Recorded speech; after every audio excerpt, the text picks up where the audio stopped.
I have in my book, Raising Our Children, Raising Ourselves, and also in some of the CDs that are in the back there. There are quite a few. But in the book, there is a whole chapter about, and also articles online in a variety of magazines, and I don't remember which anymore, but do a search on siblings rivalry, not the older ages ones, I have that too, but the toddlers hitting the baby. The toddler never wanted to have that baby. For the toddler, the arrival of the baby is like for you, your spouse bring another one. So for you women, imagine your husband bringing another wife. Oh, darling, I love you so much, I decided to have another one. And be nice to her, and wait your turn for sex, and wait your turn for hugs. She'll sit with me for a while, and when we're done, you'll sit with me. And be nice to her and share your books and your food and your piano or whatever you guys are doing. So, and men, imagine the same thing. Your girl comes home and, gee, darling, I love you so much. I brought another guy, and please be nice to him and share, and we'll take turns for sex, and the same thing. Just imagine how that would feel. It's not exactly the same because children, it's not like sexuality, it's not that kind of possession. But for a 2 or 3 years old, they know, the first one especially, but even if it's second or third, there is mommy and me and daddy. And if they're older brothers, I am the baby. I'm the one focused on. All of a sudden, there is this little package coming in. And everybody's focused on that package, and my mommy and daddy are not focused on me anymore. My life fell apart. What do I do with this baby? I have to hit him. I have to grab him. And this child is imagining probably killing him. But he won't tell you that. He'll just feel guilty. And when he feels guilty for these absolutely normal imaginary fantasies, when he feels guilty about it, he becomes even more aggressive, out of control, because he thinks he's bad. And now he's grabbing something from the baby and you say, no, don't do that. And he thinks, I'm really bad. I'm awful. And my mother doesn't love me, of course, because I'm awful. And then he'll be more awful to live up to that self-image that's growing inside. Very painful. So when the 3-year-old is hitting the baby, what he needs is validation, opportunity to express himself. And how I recommend to express is you say to the child, I see that sometimes it's hard to have a baby. And when your husband or partner is at home, you take him to another room, you give him a doll, say, show me how you want to get rid of him. Show me. And when I did that with my 3-year-old then, my middle son, who had quite a reaction to having a baby brother, he didn't want to express it with words. He was not very verbal. I mean, he was verbal in terms of rich language, but not expressing feelings. But he wanted to show me what he'll do. I gave him a doll, and he wanted me to verbalize it for him and to make the sounds. So he would cut the doll, and I would go, ah! And he would slam it and throw it to the ceiling and stamp on it and do all this stuff that he wanted to do.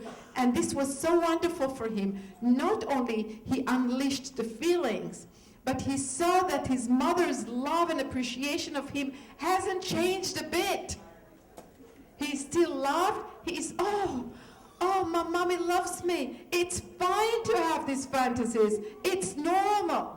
And when the child is a little older, I even tell them, I felt the same about my brother. Actually, in my case, it wasn't so because I was 7 years apart, which doesn't have these problems at all if you wait enough years. I highly recommend 7 years apart. No kidding. When you have 3 years apart or 2 years apart, the baby comes, and your older one sees themselves competing with the baby, and me and the baby try to get mom's attention, and who is more successful? The baby. Oh no, I'm losing. Traumatic. But when I'm 7 years old, my mother told me this beautiful story. I don't remember it. She said she was holding my brother in her arms, and she was just kissing the cute little baby, and I was gazing. And she said to me, are you jealous? And I said, yes, I want to kiss him too. That shows you the 7-year-old is partnering with the mother. Me and my mommy are having a baby. Rather than me and the baby are competing for one mother. Very, very difficult. So be validating when it happens and be preventing. Protect the older child's stuff. Don't let the baby run into it and ruin all his towers and Lego creations or art. Make sure you put these things in a protected place or put a gate around a certain area so you can still be in the same room, but the 3-year-old knows you're protected. The baby here is not going to ruin your life and your creations and your toys. And make sure to spend time with the older one-on-one every day. And express your love even while you hold the baby. I used to say, while I hold the baby, I love you. While I wash the dishes, I love you. Whatever I hold in my arms has nothing to do with my love for you. My love is growing all the time, more and more and more. So make sure, the reason he's hitting the baby, he is right. He has a valid reason. Doesn't mean you let him hit the baby. You can pick up the baby and remove the baby. Don't teach them, and that leads to the sibling. I'll connect the two because it fits together. So one of the greatest mistakes we do with siblings is we act as the Justice Department. We come in as the ammunition to add to the war, kind of the way politics go, and you notice how it's failing.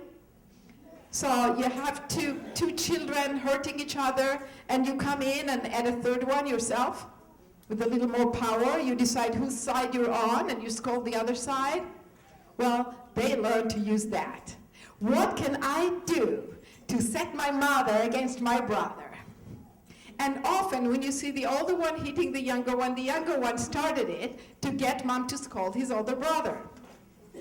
So mom comes in, the ammunition, and she's playing into it right away. And what is the younger one learning, or the one that's not aggressive?